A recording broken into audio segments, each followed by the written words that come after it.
Howdy guys, how are you guys doing?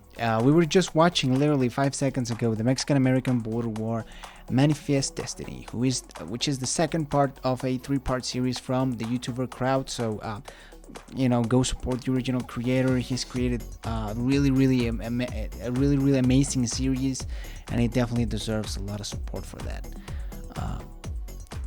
And if you want to also support me, you can check my links in the description. It's a Skillshare class that I produced and you can watch, and that helps the channel. You can also subscribe, leave a like and all that. But without further ado, and let's go. I'm really excited. Weekly newspaper, we find the first written record of a lynching of Mexicans. 11 Tejanos, the murder described and justified mockingly with the words, "The whole race of Mexicans here is becoming a useless commodity, becoming cheap. Dog cheap. 11 Mexicans, it is stated, have been found along the nooses in a hanged condition. Better so than to be left on the ground for the howling lobos to tear to pieces, and then howl the more for the red that burns his inside raw." Lynchings of Tejanos continued up to the early 1900s. The land they had owned was grabbed not by small American settlers as in the West, but by large southern plantation owners from Virginia to South Carolina, Georgia, and Mississippi. In southern Texas, 1.3 million acres of land were acquired by only 13 southern planters. The land had previously been owned by 360 Tejanos, mostly small farmers and ranchers. These were driven off their lands and coerced into signing over their property under the threat of violence. The Stillman, King, and Kennedy ranches were such properties which were acquired through coercion, fraud, and threats of violence by Americans. If you were a wealthy Tejano rancher, you were also driven off your land unless you had a daughter and could find an American settler willing to marry her. The McAllen and Young ranches in southern Texas were acquired by American settlers that way. This disrupted but also weirdly reinforced the Norteño social structure with a patron at the center. In a way, the fundamental social structure remained the same. Mexican Texas had been a place of loose federal government control in which communities gathered and organized around the wealthiest member of the community, the patron. And American Texas also became a place of loose federal government control in which communities gathered and organized around the wealthiest members of the community, be they cattle barons, oil barons, or today's tech barons. True. In 1941, a certain Lyndon B. Johnson ran for the Senate in Texas and won 90% of the votes in the southern counties of Texas. He had won those votes not by campaigning, but by calling George Parr, also known as the Duke of Duval County, and making him promises that in return got him the votes. The same counties had given 95% of the vote to Johnson's rival in the governor's race the year before. In 1948, when Johnson ran for the Senate seat again, he again called George Parr and received 99% of the votes in that county. These notorious elections are the result of a development within Texas and Tejano political culture after American annexations in northern Mexico that continued previous hierarchical structures. Tejanos lived in the United States, but they were exempt from political powers and economic institutions. They rebelled at first, such as in 1859, when Juan Cortina led a rebellion against Texan authorities, but the rebellion was crushed. Tejanos who demanded equality were declared bandits by the state government, hunted down, killed, or even lynched. Tejanos therefore retreated into their own communities with their families and churches to be by themselves, for themselves, under their own norms and traditions, usually again under a patron. Right up to the 1970s, if you ran for political office in Texas, like Lyndon Johnson, and wanted what became in the American colloquial known as the Hispanic vote, you didn't campaign for it, but had a phone call with the patron. Wow. However, this segregation, dispossession, and consequent isolation that extended beyond Texas to Mexican-American communities up to California also had a different effect. Mexican Americans organized around their communities. They took care of each other, helped each other, built socio-economic institutions of their own, took care of each other through family and church, and as a community separated and disenfranchised. Yes, it's really nice to hear about the history of Hispanic American communities in the US, because they had different history, not because these people are genetically first of all, there's not such thing as a genetically Mexican, but mostly mestizo, I'm guessing, mixed between indigenous and Europeans. So it's great to see how they had their own culture that's different between the Mexican culture and the American culture. It's kind of their own. They're kind of doing their own thing. Which I'm happy about that, but I'm not really happy about the whole racism thing. And hey, it is what it is. Upon others within their own community to organize together. There is a good reason for when desegregation finally came, why Mexican-American communities were able to organize efficiently, run labor unions, organize political action communities, and gain and achieve political representation faster than many other historically disenfranchised minority communities within the United States. Despite all hardships that they endured, there was a perseverance and strength that they found within community structures. It wasn't until the opening of American society, desegregation, and the integration of the political process that the Norteños re-emerged back into the general public, as well as the cultural and political stage. And it wasn't until recent years that Texan historians began to seriously and honestly examine their true history. Juan Seguin, the hero of the Battle of San Jacinto, may not have his name in the Wikipedia article of that battle yet, but public buildings across Texas are increasingly named after him. And the State Library and Archive was named after Lorenzo de Zavala. The stories of the Texan Norteños, or Tejanos, raise interesting questions about the state and history of Texas in particular. They rebelled to be free from the tyranny and despotism of a Mexican dictatorship, and were then betrayed by those who wanted to keep slaves. So are Tejanos maybe even more Texan than those who rebelled to keep slaves? They have been around longer than the American settlers by 4 centuries, some of them being the descendants of settlers who came 100 years before the first English settled in Virginia. The only ones who predate them are the Apaches. The history of the Tejanos, Californios, and the Norteños of Arizona, New Mexico, Colorado, and Nevada also are in general one of the most interesting chapters in the history of what we call Manifest Destiny. The story of Manifest Destiny frequently is told in context of Americans taking land from native Indians, which is true, but often overlooks the important chapter of the land stolen from Mexicans after a betrayal. We should not forget that the Norteños rebelled against Mexico, from Coahuila to Texas to Sonora to Baja California, Arizona, New Mexico, and California. That many of them wished to overthrow Santa Anna or even to secede from Mexico itself and form something new. When Mexicans are reminded of the Alamo by some rather uneducated Americans, it is worth pointing out that Mexicans were amongst the rebels at the Alamo. That the cultural narrative often found in popular history of Americans and Mexicans destined to be enemies is actually untrue, and that they may have more in common than you may think at first. To tell that story, one will have to immerse oneself into the Mexican and Norteño perspective of the history of these states and ask those questions and answers that we might examine closer in a future video. I would love that video.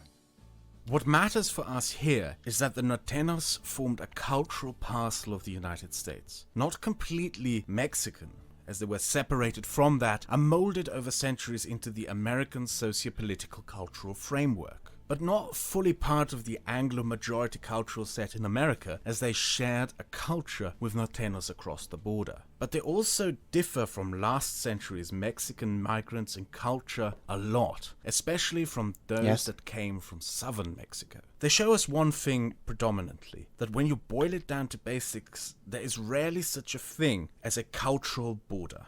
Borders are drawn by states, by governments, by government institutions. Absolutely. And not by cultures.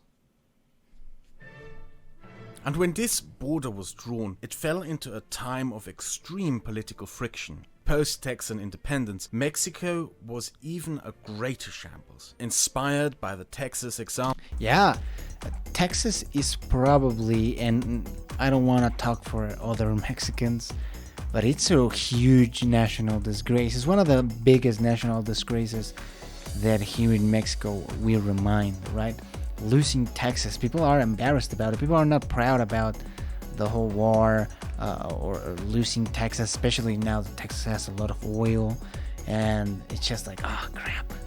Yeah, it's people don't remember those as fun times. Obviously, it's biggest national disgrace of all time. It's kind of hard to explain. More rebellions arose all across the Norteño lands in declarations of independence. The Republic of Rio Grande, the Republic of Baja California, the Republic of Sonora, and even down south in the Republic of Yucatan. After Santa Anna refused to make peace with Texas, that had by now bankrupted itself, and with New England and the Midwest settlers inciting rebellion in California, the United States seized the opportunity and, after winning a decisive victory, annexed large parts of northern Mexico, moving the border to where it now divides Nogales and follows the flow of the Rio Grande. However, the United States stopped short from annexing Sonora, Coahuila, and Baja California, even though they could have, and even though American mercenaries were involved in the rebellions there, because fundamentally this annexation was the result of a compromise. This chapter in the history book is one of those what-if chapters. The Americans could have drawn the border further south. They could have annexed all the rebelling republics, and the modern United States would have extended all the way down the Sierra Madre Mountains. Maps from that era show how this was in fact even considered. Instead, they didn't, and the remaining rebellions were crushed. The reason for this lies within the preeminent internal political conflict of the United States at the time. The conflict between the slave states south and the free states of New England. Opposition to the Mexican-American War and its annexations came from New England. Who believes that a score of victories over Mexico, the annexation of half our provinces, will give us more liberty, a purer morality, a more prosperous industry than we have now? Murder cannot be hidden from God by a few flimsy rags called banners. Awake and arrest the work of butchery, where it shall be too late to preserve your souls from the guilt of wholesale slaughter. Asked the prominent Massachusetts abolitionist and newspaper owner Horace Greeley, and the Massachusetts State Senate voted to condemn the Mexican-American War as a war against freedom, against humanity, against justice, with the triple objective of extending slavery or obtaining the control of the free states. And that was in the end Thank you, true. Massachusetts. The president at the time, James Polk, was a Southerner whose political loyalties lied with the Southern states. I know this is going to sound kind of weird, actually probably very weird, but actually James Polk, it's one of my favorite presidents to learn about. And I don't know much about him, but I think his story is fascinating. What his presidential term is fascinating. And yeah, I say it sounds kind of weird because he did the whole Mexican-American War thing. Southern states that had long called for this war. Mississippi Senator John Quitman had called for an invasion of Mexico when Mexico abolished slavery to prevent the establishing of a Negro and mongrel empire. Mongrel. Southern legislators and representatives had long yearned to expand. Alright, yeah, I'm sorry, I'm gonna have to Google this. Oh my god, what the fuck? A mongrel. A dog of no definable type or breed. Damn. That's harsh. That's fucking harsh, dude. I got no comments on that. And slavery in what they called the Golden Circle, which by 1854 became an organization called the Knights of the Golden Circle, a precursor to a certain other organization beginning with the letter K. They advocated for an annexation of the entire Mexican Gulf Coast, right down to Yucatan, enslaving its non-white inhabitants, and to then go to war with Spain to annex Cuba and Hispaniola, all of which should become new slave states, filled with slave plantations, to expand and create a slave empire along the Gulf of Mexico. A golden circle of slave states stretching all around the Gulf of Mexico, hence the name. In 1854, when Spain abolished slavery, the Louisiana State Senate passed a motion that condemning the abolition of slavery in Spanish Cuba and the sacrificing of the white race. The southern states made no secret of the fact that they wished to expand so they could expand slavery. New England feared this and was terrified by the idea. It would double the slave states in the United States, and consequently the amount of slave state representatives in Senate, Congress, and electoral votes. Slave state legislators would have dominated the United States government. Consequently, the free states had a staunch opposition to any and all annexation of any Mexican lands. However, this was a little bit hypocritical. New England also expanded west and eventually into Mexican lands to gain more free states and hence political power over the slave states. At the same time, California was increasingly settled by people from the Midwest in the east and from New England along the coast. Although those two groups had not much in common, they both deplored and despised slavery, and California would also provide access to California Pacific, being which California the slave since states forever. could also benefit from. There are two things, however, that made Californian settlement different from Texas settlements. Despite what some Californians may tell you, there really wasn't much of a Californian independence movement or revolution. California's separation from Mexico was almost completely driven by the United States federal government, who immediately annexed it when the opportunity came. The other fact is that the New Englanders and Midwesterners who migrated there didn't manage to fully transplant their socio-political framework upon California as Southern planters did in Texas. Within years of annexation, gold rushes attracted hundreds of thousands of migrants from Chile to Argentina to Germany, Sweden and Ireland, Japan, Korea and China, Turkey, Jamaica and India. The population of California became incredibly diverse, where no one cultural group could dominate over all others, and the way society was run had to accommodate for all.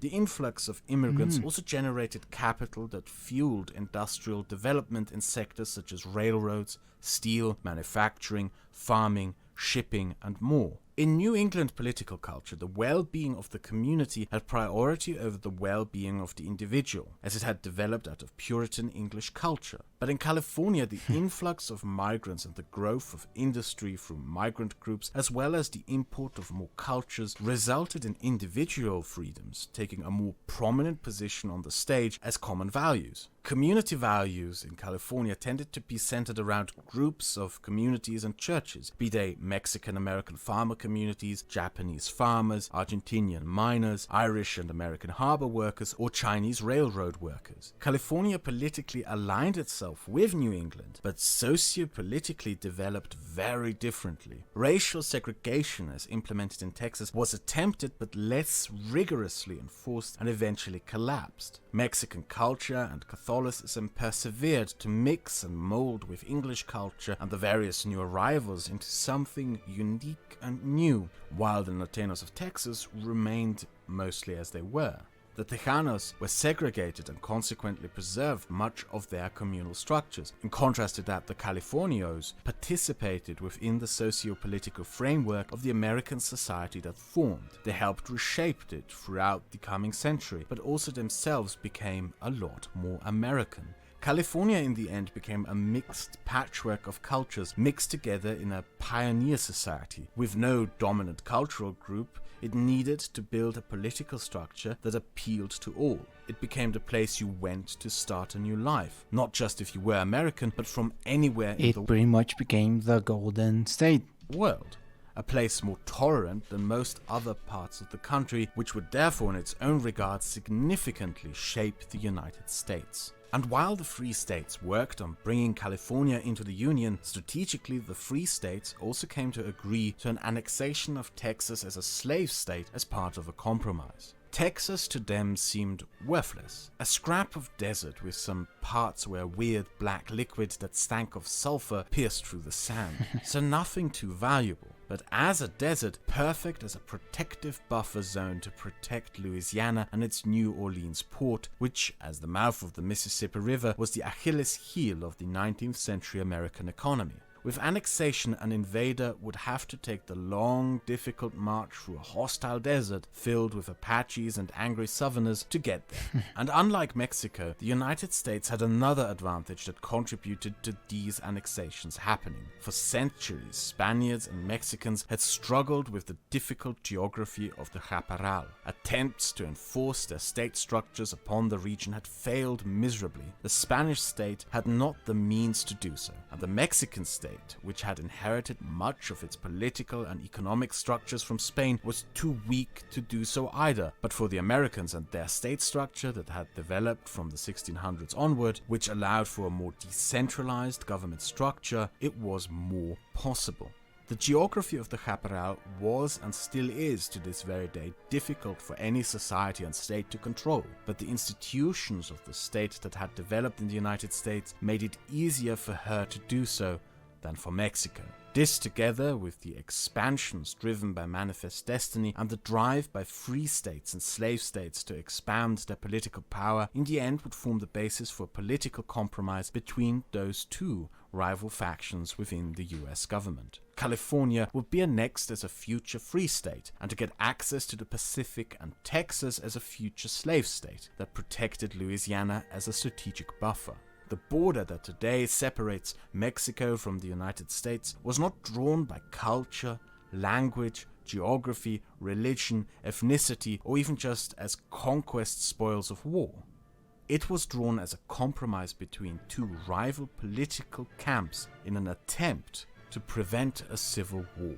A civil war that in the end happened anyway.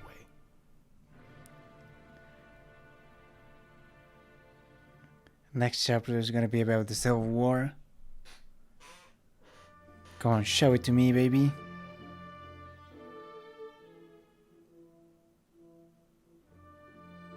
The birth defects of our republic. Throughout the first two chapters of this series, we focused on one thing. I attempted to show you how the founding structures of the United States and Mexico were different and consequently resulted in the evolution of two very different political structures. On the North American East Coast, a gradual but ever-increasing attitude of rebellion, autonomous community structures, financial self-interest and separatism came to shape the political structures of the United States. While in the plateau of Mexico and most of Latin America, the Spanish Empire successfully established a state and social structures of a feudal society that existed in the Spanish motherland. That Europeans sought to replicate European feudalism in the Americas, and where they succeeded, a feudal social structure with all its legacies came to be. However, those carefully watching might have encountered a flaw within the case I am building. That being, if feudal structures leave legacies that create broken political institutions, then why are the state institutions of Europe not as broken as those of Mexico? The answer to that is exactly why the Mexican state is in its current state: destruction and decline. Destruction is not exactly something that we would associate with stability or the establishment of a stable political and social order, more with the kind of environment that produces war and thereby allows stateless entities to shape and take control. However, it is chaos, war, destruction, and decline that ultimately shaped the modern political institutions of Europe. The feudal political order of Europe started being challenged in 1789 and 1803, and even though it was re-established in 1815 by the feudal powers, it kept getting challenged over and over and over again. The existent political powers eventually dragged Europe into an apocalyptic catastrophe, which caused the collapse of most old European political structures. The result of this collapse was a volatile landscape of political instability from which a political force emerged which completely burnt down any remnants of old European political power structures. The Europe of 1945 was a Europe that needed to be rebuilt, not just physically by rebuilding destroyed infrastructure, cities, towns, and industry, but also in governance and state structure. The political structures were reinvented, and ironically, it would be American Republican political structures, the ones that were birthed out of rejecting European feudal structures, which would lead the leading role in rebuilding how Europe does politics. What was born from this were more stable, open, accountable, just and free political structures. States that provided a level playing field for commerce and the development of open political discourse and public sovereignty. But there is an exception in Europe.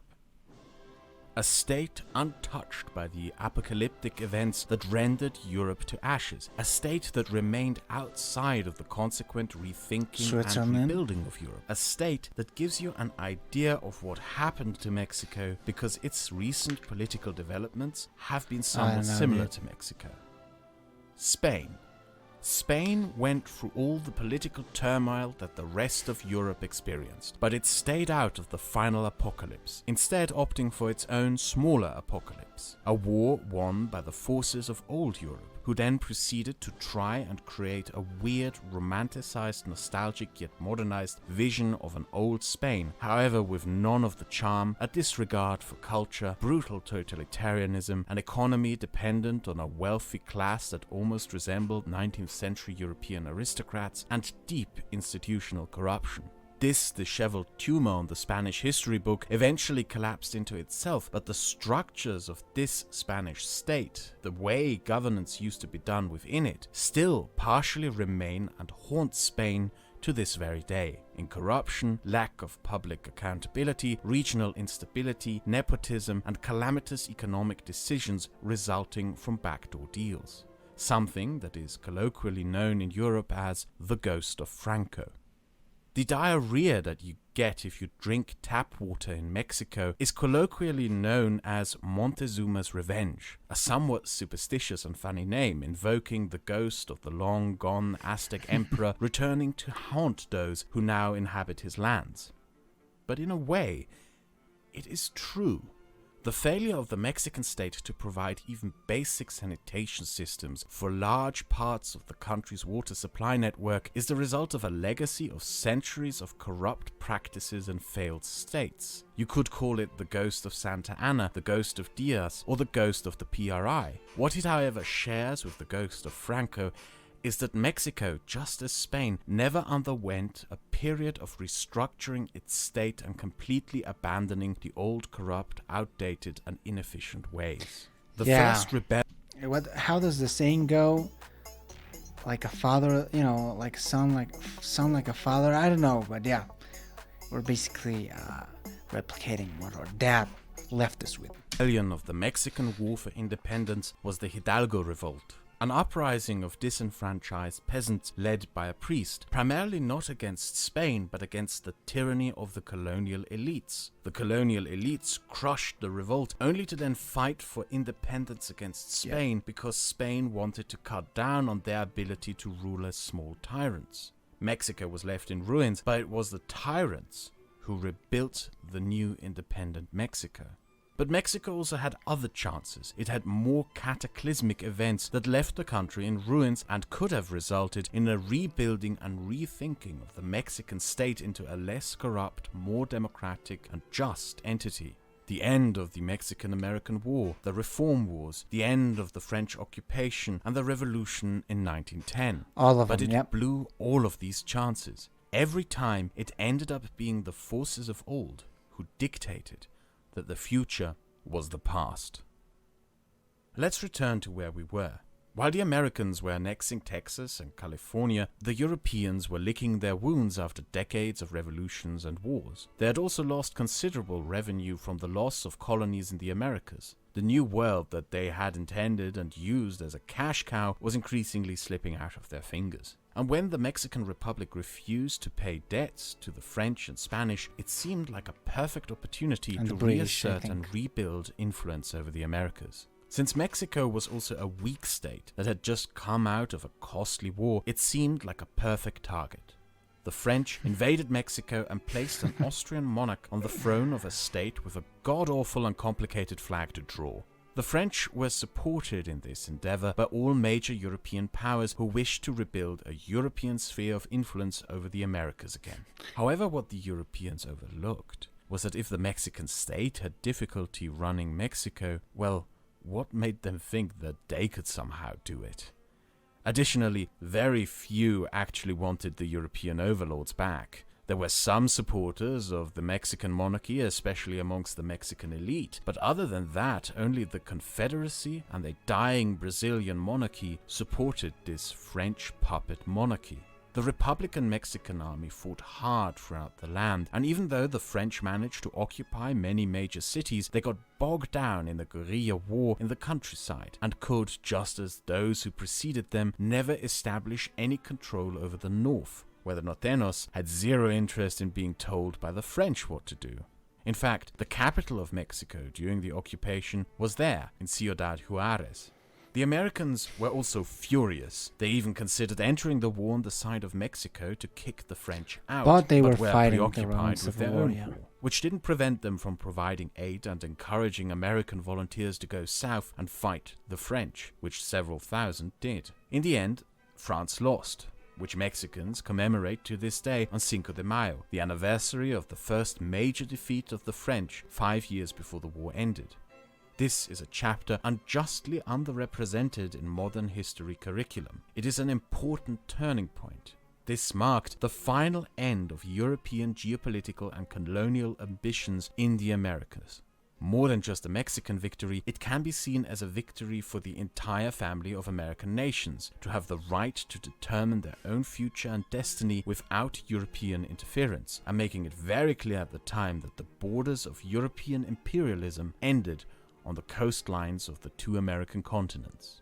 The first Cinco de Mayo celebrations, by the way, were held in California, years before the war was over, by Americans in solidarity with Mexico and collecting donations and volunteers to send south to Mexican Republican forces. Europe, at the end of the war, went back home and then proceeded to take its frustrations out on Africa and themselves. What they had left in Mexico was devastation, but also a newfound optimism. Relations with the United States had been eased out and past conflict settled in diplomatic agreement. The two nations agreed to friendship and cooperation as American aid was sent to help rebuild the Mexican economy.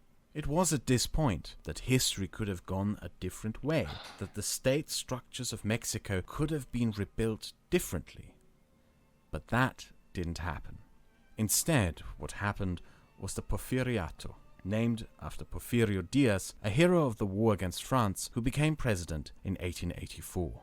Diaz rebuilt the Mexican economy by expropriating vast amounts of land, seizing it from mostly poor mestizo peasants in the south and handing it over to large landowners. This had a substantial impact on this sector of the Mexican economy. Throughout various, often hard-to-access regions of Mexico, small family farms had established themselves over the centuries, self-sufficient farmers who mainly produced for their own needs. Sharecroppers who provided for themselves and paid to local authorities taxes and shares of the harvest, or tenant farmers who paid to a large landlord for the privilege. Irrespective of which type of farm and if they had owned their land or not, these small family farms were disbanded, and the new owners of these lands created plantation economies.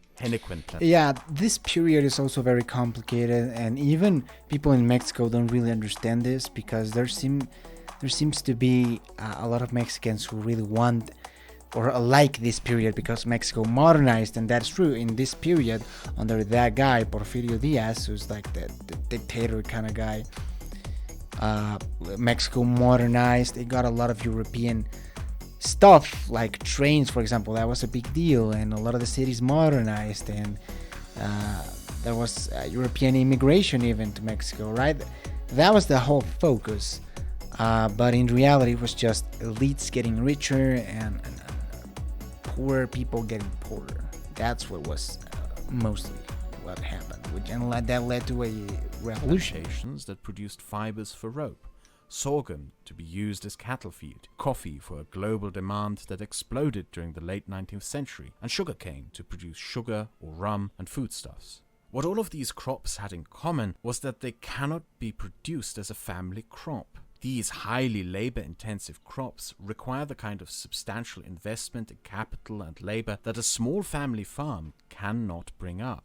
These plantations were also part of a global economy, and most of its products were to be sold into the foreign markets of an increasingly global and industrialized economy. The vast majority of these plantations were created in the south as jungle plantations, meaning jungles roaded to use the fertile soils and hot climate for multiple annual harvests. However, there's a rough lesson to be learned by anyone who invests into these types of jungle plantations and ranches. A lesson that West African countries and Central American countries learned the hard way, and a lesson that Brazil should have learned in the 19th century, but under its current leadership seems to be determined to learn again. Jungles are not random depositories of nutrition. Jungles are fragile, self-sustaining ecosystems working in a constant cycle of recyclement. Rotting trees and dead leaves leaves constantly fertilize the wealth in the fauna that itself furthers the continuous rainfall. Erode the jungle and you destroy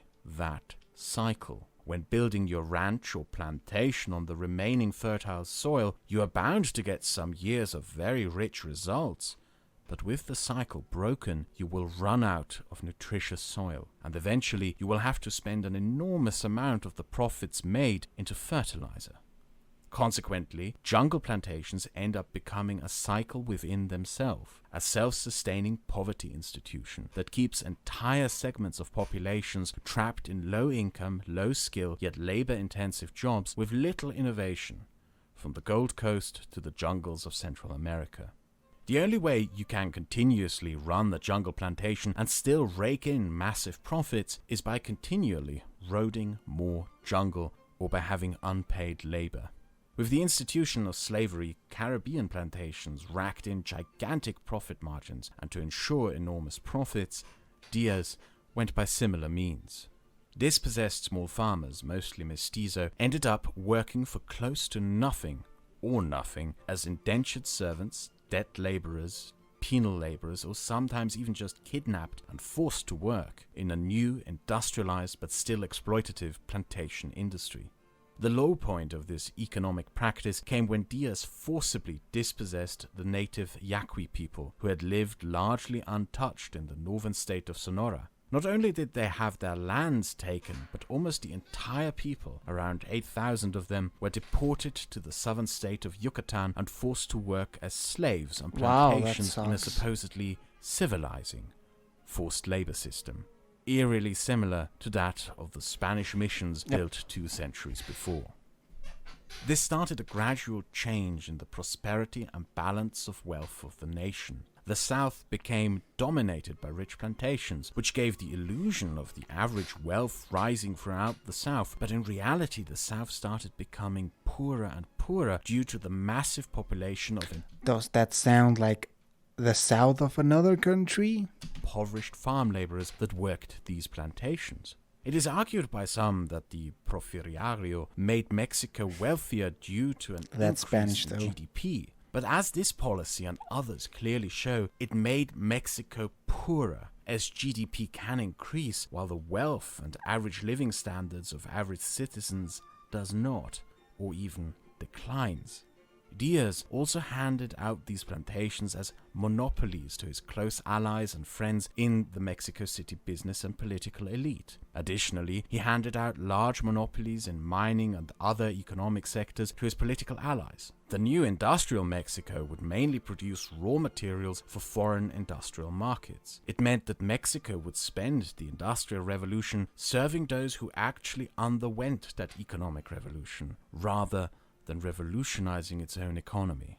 Licenses for banks were also monopolized and handed out to the political allies and friends of Diaz, with long-lasting and very damaging effects on the Mexican economy. Banks and the capital that they provide are essential for any economy to grow and for innovations to receive the backing required to be sold and produced. However, because the banks were in the hands of a small elitist group, they ended up serving a completely different purpose. The owners of the economic monopolies ended up borrowing from the banks that they owned themselves. They controlled interest rates, ensuring their own wealth while bankrupting those who came up as competition. The Mexican banking sector became intertwined within the politics of the country as a tool of unelected politicians to secure their own power and wealth, and a weapon to destroy those who challenge them and to keep this new status quo going. By 1910, there were only 40 banks in Mexico, many of which were controlled by political allies and friends of Diaz, ensuring a monopoly and capital that only they had and could grant access to. To take part in a global industrialized economy also takes access to foreign markets. Therefore, Diaz ended the restrictions on trade with foreign countries and in foreign markets, so his new economy could export its raw materials to a booming foreign set of industries. However, not only were the owners of the monopolies the only ones who really produced anything for this global economy, they were also the only ones given exclusive trading licenses to conduct this trade. In terms of laws and accountability, just as previous presidents, Diaz had not been elected, but seized power through force and fraud. He had the ability to change laws at his heart's content, to pardon or just outright legalize the cronyisms of his allies and himself, in particular through the use of a law called Recurso de Amparo. This law, based in the Mexican Constitution and originating in 1857, means appeal for protection, and essentially provides the basis for an individual to argue that certain laws don't apply to them because those laws may violate their constitutional rights, even though the Constitution might not even explicitly or implicitly protect what they claim to be a right as a right.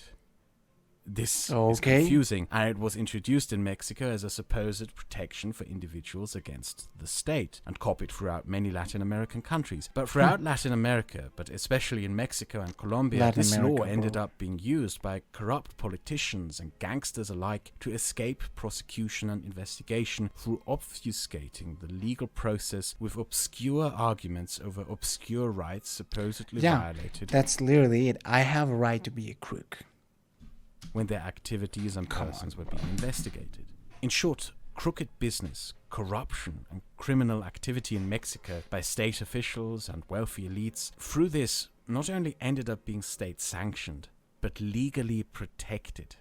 Imagine that. Compare this to the economic developments taking place throughout the United States at the same time.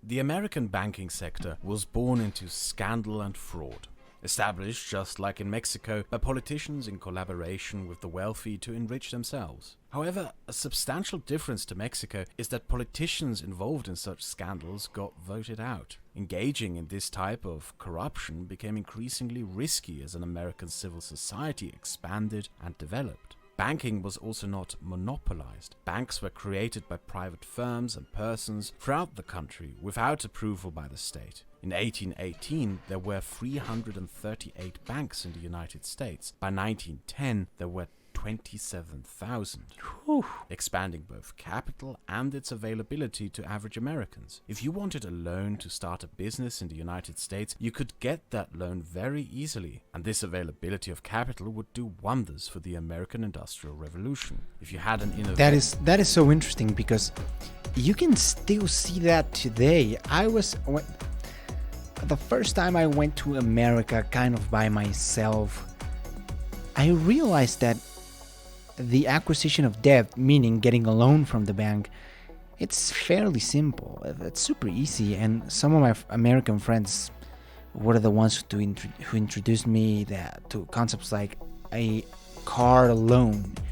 Here in Mexico, car loans are not that common. In fact, they're not very common, because it's a lot easier to buy a car than to deal with all the interests that you have to deal here in Mexico, because the banks sort of don't trust people to pay the debt back because they know people are poor. So they just sort of don't give money, and when they do give money, it's again with high interest. In America, interests are lower. Banks give you money easier because you know that they assess the risk, right? That's the whole business model of a bank, assessing the risk, but that's another topic. And that is important for the development, because how are you going to open a business if you can't get a loan, or maybe you can get a loan, but the interests will kill you.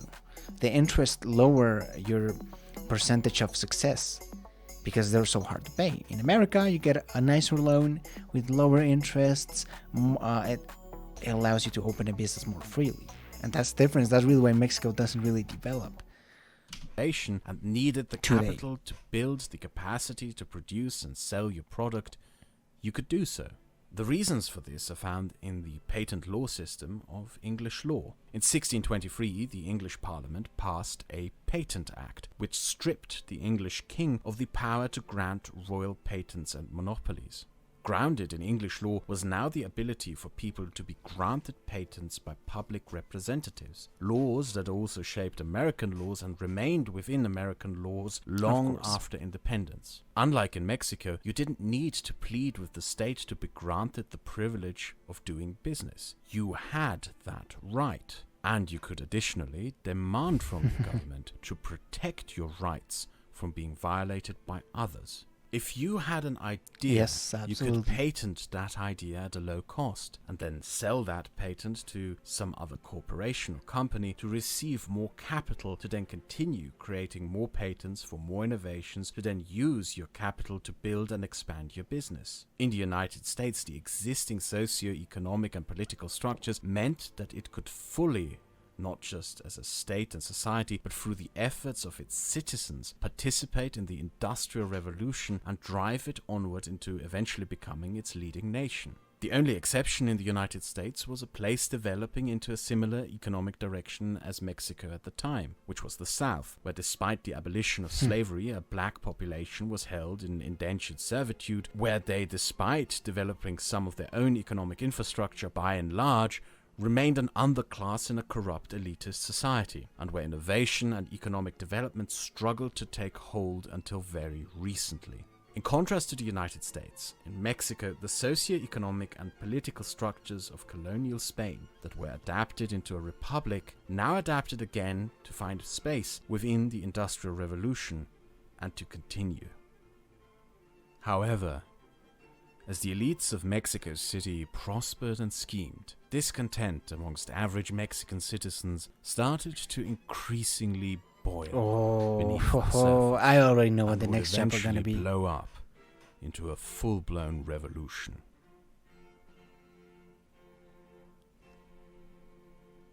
No, the end. Oh, bro. In the next video, we will talk about the Mexican Revolution, how the PRI created a corrupt state and broken economic structures, and how trade and border relations between the United States and Mexico developed until today, and its implications for the future. If you want to see it, don't forget to subscribe. Yep, definitely gonna be subscribing. You know what? Here, I'm gonna do it live. Subscribe, there we go. I'm also gonna give a like to this video. A like you should do to my video. Give it a like. So wow, amazing docuseries. I've never seen an English-speaking YouTuber put so much effort into videos talking about Mexico, which is something that I obviously really like and I really appreciate. And learning history this way, mixing American and Mexican culture, for me it makes a lot of sense. It's just easier to understand both countries, and the link that we have, in my opinion, is undeniable, especially with some parts of the US. Maybe, of course, Mexico and New Hampshire, then we have a lot in common, right?